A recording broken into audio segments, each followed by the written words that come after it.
he asked his wife to make a US flag to make a gift.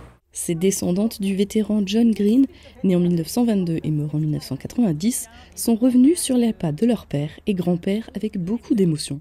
Il a libéré Beach avec la 100e division d'infanterie et a gardé en souvenir un drapeau nazi piétiné par les Français.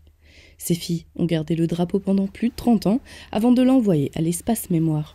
Les 3 femmes ont fait le déplacement le week-end dernier pour offrir en main propre à l'espace mémoire la veste de l'armée de leur père et grand-père. L'inspiration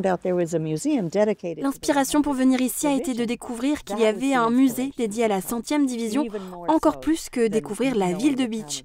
Je ne sais pas si je serais venue si ce n'était pas pour le fait d'apprendre quelque chose en venant ici. Et ensuite, Pamela a eu l'idée de ramener la veste également, parce que nous voulons qu'elle soit dans un endroit où mon père serait fier d'avoir ses objets.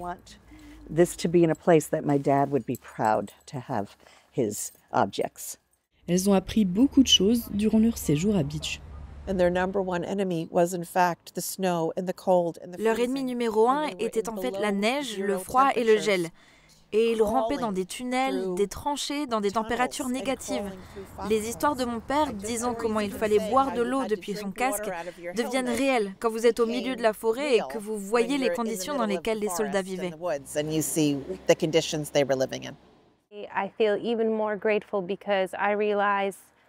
Je suis encore plus reconnaissante parce que je réalise que je ne connaissais pas vraiment les histoires. Nous n'avons pas grandi en parlant de ces histoires personnelles et donc Michel Klein nous les a appris depuis la perspective des personnes qui ont partagé des histoires, comme ma mère l'a fait de mon grand-père.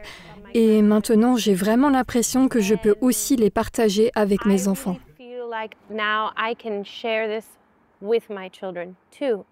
Michel Klein leur a fait découvrir certains lieux de combat autour de Beach ainsi que la ville à travers des photos d'époque.